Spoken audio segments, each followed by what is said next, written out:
Hello and welcome to Young Turks, India's longest-running show on startups and entrepreneurship. I'm Shereen Bhan. A few years ago, a restaurant in Mumbai put out an ad saying it would deliver pizza by air using drones. Not surprising at the time, the police swiftly fired a regulatory missile and shot down the idea of drones flying about in civilian airspace.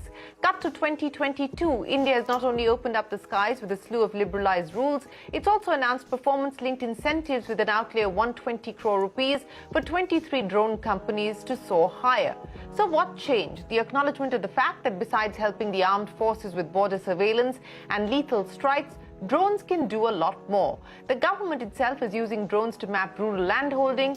Under the Swamitva scheme, the ICMR is conducting a drone study to collect sputum samples from remote areas to fight tuberculosis. With the eye in the sky, it's becoming easier for forest guards to catch poachers, for farmers to monitor crop health, and for e-commerce companies to airdrop groceries. By 2030, India's drone industry could hit a market size of $23 billion and capture 25% of the global drone market. We can get a sense of the swift takeoff by looking at the rapid growth of just the 23 companies under the PLI scheme. Their combined annual turnover more than tripled from 88 crore rupees in FY21 to over 300 crore rupees in FY22. And joining me now on the show are three high-flying drone startups that are in fact included under the government's PLI scheme for the drone industry. Agnishwar Jayaprakash, the founder and CEO of Garuda Airspace.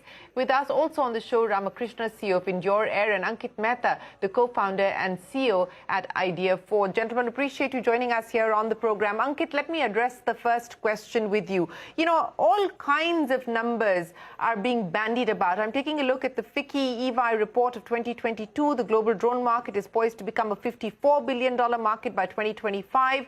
The manufacturing potential in India could be worth $4.2 billion in the same period, growing to $23 billion by 2030. And as we pointed out at the start of the program, it's estimated that India can capture 25% of the global drone market share through exports. So, Ankit, I want to understand from you, what have been the significant changes that are accelerating this growth of the drone industry in India today?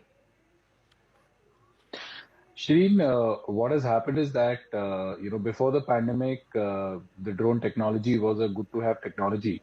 But post the start of the pandemic, we realized that unless and until we use drones, we'll be putting our own people in the harm's way, and we started giving exemptions to operate these systems in the real world. And since then, all the steps that you also highlighted, such as the Swamitva scheme, the fact that we had issues at the border, and all of the other wars that have happened in the world have told us that, unless we adopt drones wholeheartedly, we'll be left behind. In fact, we may be victims of not being able to survive the next, skirmish that we may get into. And therefore, the policy change has reflected the mood that has changed globally in that one sense. And we've now come up with a policy which is as simple as taking a street legal car out on the road, which has a regular license plate, and whoever is operating it has a license to operate it. In the case of drones, it is called type certification, which is equivalent to making or declaring a car that it's street legal. We have UIN, which is equivalent to a license plate, and we have the pilot certification, which is equivalent to a driving license. That, along with the fact that we have been able to create a level playing field in the country by announcing a ban on imports, because we had a slightly skewed relationship with import and export. Export was heavily controlled, but import or export in other countries was not equally well controlled. And therefore, we had this arbitrage, which this import policy has allowed us to reduce and give the Indian players an opportunity to develop fast and to do the right set of things for that. As well as the announcement of the PLI scheme has given tremendous incentive to the manufacturers to make sure that we are even more encouraged to do more and more work in India, indigenize more components, more systems, and develop more indigenous technology that can be globally competitive. And we can export our systems outside the country. Yes, and I want to talk to you about all of that in just a second, but let me bring Rama into the conversation as well. You got started with Endure Air in 2018, Rama, and you're one of the beneficiaries of the PLI scheme that the government has announced. Ankit was just taking us through what has changed as far as the regulatory environment is concerned, as well as what has changed from an incentive point of view. I want to understand from you, what does this journey from 2018 to 2022 for Endure Air look like? And more importantly, what are the opportunities that you're now focusing on? So starting in 2018, we have started from IIT Kanpur. We are a group of professors and students from the academia, and we have put together those solutions that can enhance the performance and benefit the end user in terms of endurance and payload capacity. And by 2020, in the COVID time, like Ankit mentioned, we have finished our products, and post-COVID, the kind of push that was given by Indian government has expedited the product development process, and that gave us chance to deliver our products to multiple services units of MHA and MOD, and that has given us a chance to be one of the PLI beneficiaries in 2021. And this kind of accelerated path that has is definitely due to the support.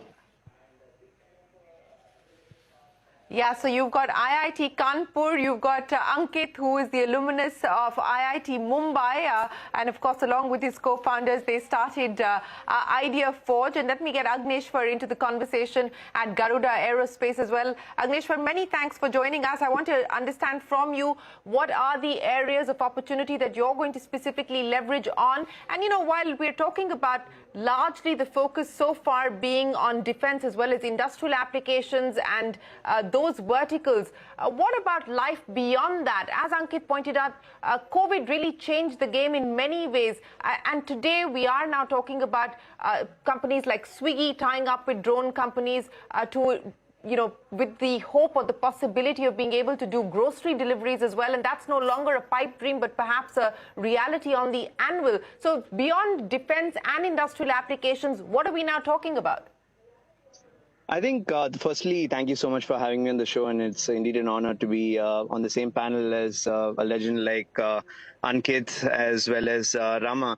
But what Garuda Aerospace has managed to do ever since the pandemic is to focus more on the precision agricultural drone space. We believe amongst all other drone sectors, the precision agri drone sector has the maximum utilization ratio amongst all drones. And we see $3 billion industry just waiting to be disrupted.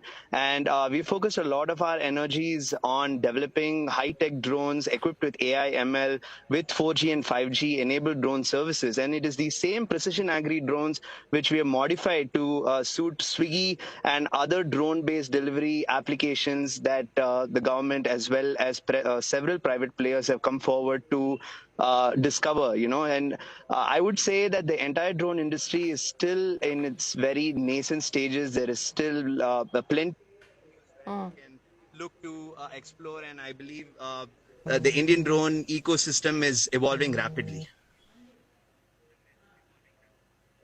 Yes, certainly in nascent stages at this point in time. But since you called Ankit the legend, let me go back to the legend on the panel as far as the drone business is concerned. So, Ankit, I want to understand from you, the opportunities that Idea Forge is now looking at, not just from a domestic market perspective, but also from an export point of view, the markets that you believe you are going to be able to gain access to, because as you pointed out, we've banned imports, but perhaps also with the benefit of the PLI scheme, etc., the export market will become a more lucrative opportunity. And in terms of fundraising, you've got a fairly large kitty at this point in time to play with, but what does the future look like? Shereen, exports is definitely an area which is opening up for the Indian drone industry. I believe that given our background of developing these products in an extremely difficult environment, particularly from the climatic conditions point of view and the terrain and the overall diversity in where all we need to operate these systems as a part of our country, there is a great opportunity. And what has happened in India particularly is that we've pushed the envelope of performance well beyond a lot of players globally. And therefore, we are seeing a lot of interest in these differentiated products which have not emanated from a hobby market or RC flying market plus approach versus a mission first approach in the global market. In fact, as we speak, I am in the US attending one of the largest UAV conferences in the world and trying to uh, announce that we are now arriving in the North American market, and we would love to look at how our differentiated offerings can add value to the customers here locally. And that's something that we are quite looking forward to. We've already started exporting to a few countries, and we are hoping that we'll be able to aggressively grab the market share in these opportunities in these markets as well. And of Okay, so course, you've from the already point of started view of exporting, and of course, funding. the US is the big market that you're hoping to get into. Yes, go ahead, Ankit. Yeah, no, I was just going to add that as far as funding is concerned, I think the space is, ripe for a large kitty of, money coming to it, particularly because as we Indian businesses look at building these differentiated solutions that have global value, I do believe that, our mark will be visible in the global space. And as we move forward towards building it for more and more use cases in our country, we will be needing to build differentiated solutions. And as we build differentiated solutions for a large market, which the Sticky report is also announcing, of which I'm also a co-chair, I do think that we should be looking at a very bright future for the drone industry from the perspective of availability of capital as well as having a large potential demand base. Rama, that's what I want to address with you. Let's talk about some of the new used cases that could open up as potential opportunities and what that means for a company like yours. You've got a revenue of about 2 crores in FY22. You're targeting a revenue of between 10 to 12 crores in FY23. The kind of collaborations, partnerships, clients that you're working with, as well as the new used cases that the industry is focusing on in terms of future capitalization.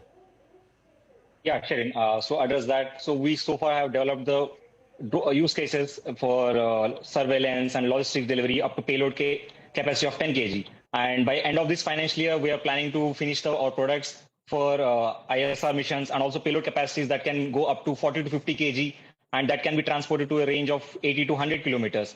And that will solve the purpose of a mid-mile delivery in civilian market and also high altitude hill areas applications also. That can be used for our border forces and also for disaster response forces, NDRF, SDRF, etc. And this will also solve the purpose for the medicine delivery in Himachal and Uttarakhand. These areas which are not easily accessible. And parallel to that, we are also planning to finish the product development of loitering ammunition solutions by partnering with multiple DRDO labs. That is also one of the product development in the pipeline. Yeah, these are some of that I can reveal at this point. And what about exports and the export opportunity for you?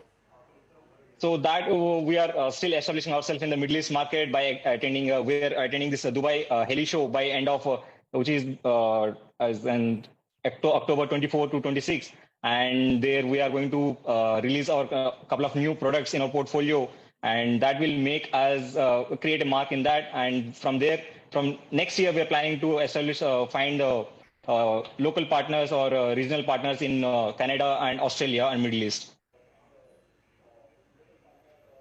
Okay, so big plans as far as exports are concerned. Agnishwar, let me ask you the same question, both domestic opportunities as well as the export opportunities. And, again, for the benefit of our viewers who are watching, the different kinds of opportunities that drone companies like Garuda are looking at, you have, of course, got a partnership and a tie-up with Swiggy. When does that finally get operationalized? And how is it going to work? Well, if it wasn't for the Bangalore floods, we would have actually commenced our operations with Swiggy, and it is not a trial. It's actually advanced stages of figuring out how you would actually be able to monetize it. But apart from the whole Swiggy partnerships, we believe that there is going to be a huge opportunity of selling over 20,000 drones over the next 8 to 12 months in the domestic agricultural sector. We're market leaders in that space, and we've made rapid strides in equipping our drones with very high-tech software and with very advanced partnerships with some of the global giants in the tech space. But ever since the Honorable Prime Minister Narendra Modi ji launched 100 Garuda Kisan drones in 100 locations simultaneously across the country in February, we've had significant traction with Mahendra Singh Dhoni picking up a stake at Garuda Aerospace. We've also commenced a very large Series A $30 million round at a $250 million valuation. So needless to say, funds are coming in. There is a lot of progressive policies. We're focused towards the precision ag sector and customizing our drones to provide a lot of other allied services. But we are also focusing on adding elements of software, artificial intelligence, machine learning, and automation, because I think that is the future. Merely drone manufacturing and providing services will not get us those 20 to 25x valuations, and our goal is to become the first ever drone unicorn startup. And in that perspective, we believe that deep tech data and how we are going to monetize that data is going to be a huge game changer in the future. Agnishwar, you said the aspiration and the aim is to become the first drone unicorn in the country. What timeline have you set for yourself to be able to achieve that? Well, hopefully we should be reaching that space in the next 12 to 16 months' time. But at the same time, for us, more than the valuation game, we believe that we can impact 1 billion people positively. And I think the best way to do that is via the precision agricultural space, because regardless of any defense equipment, industrial projects, I think agriculture is an essential, right? So when you're developing a drone and providing services and enhancing the food crop productivity and yield of farmers, I believe you're going to touch 1 billion lives, and automatically the valuation would come. So we're not too bothered about when we're going to achieve that. We've set a timeline of August 2023. We're firmly on the track. I wanted to understand from you the monetization opportunity as well, both on the manufacturing side as well as the services side. What is the margin picture like on both these fronts? And what does the path to profitability look like? Because at least if you look at some of the other startups in other verticals, in other categories, the burn is fairly significant. But I would imagine that that won't be the case here. So if you could just explain the math, the economics to us on both the manufacturing as well as the services side. Sure. That's a great question, actually. If you look at, most opportunities which are consumer facing, the focus is on driving adoption at any cost.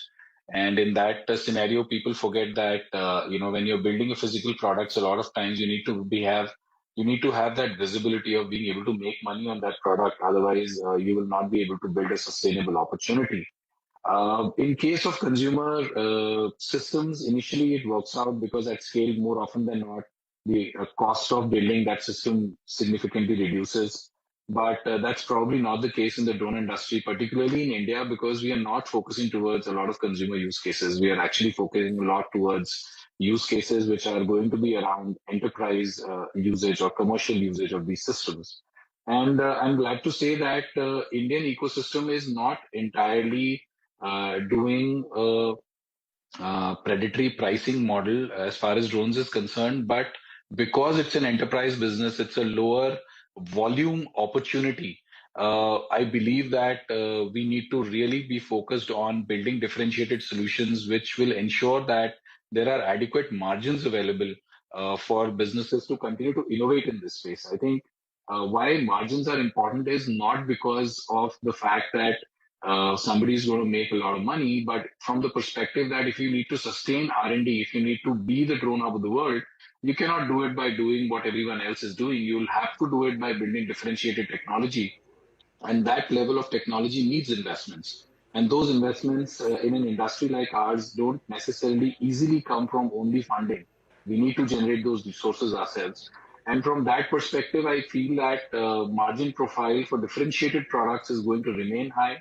for products which are competing in the market for performance, reliability, and autonomy stacks, which are relatively more commonly available. They will continue to have margin pressures, but hopefully we will not see predatory pricing in that as far as opportunities is concerned. However, when you look at services, services is a space where we are seeing a large amount of predatory pricing happening even today in the country because it's such at a nascent stage, competing in the open market in this fashion for relatively undifferentiated outcomes for the end customer is obviously challenging. And we are seeing a lot of early pressures on margins in that segment. And we believe that this is going to stabilize over a period of time as the industry gains maturity. It starts understanding what will it take from the point of view of building a sustainable long-term business in this area of operation.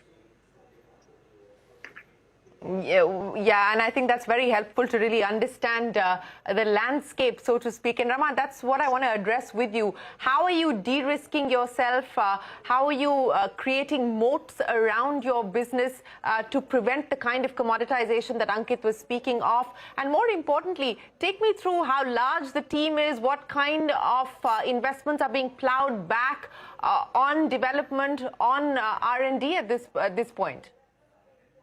Yeah, Shereen. So just to quote Ankit, so the differentiator is required in your products to establish yourself in the market and also differentiate products to the user. So that's where we also focus in terms of endurance and payload capacity, and in terms of operational easiness. We differentiate our products from the competition, from the market, and that's what we are focusing on. That's what helped us in not lowering our margins that are required to sustain in this industry. So that is not lowering the profits to just acquire the customer or these things. So the differentiator is the key word that like Ankit has mentioned. And coming to the team expansion and also this financial year, like you mentioned, so we have raised funds from Mr. Jalasdani and co-founders of Adverb, warehouse automation company. So with that seed round, we have doubled our team in a matter of last 4 months. So we have started with this financial year with a team of 25 team. Now we have a headcount of 50 engineers and a business development team, which is sitting in Noida. So we have, earlier we were incubated in IT Kanpur, now we have moved out and we established our own manufacturing facility and corporate office at in Noida, and which are easy access to the in NCR region. And coming to the fund investments, we have invested this fund into team expansion and also the product development and aggressive marketing of products to multiple users pan-India, and also reaching out to end users and outside India also.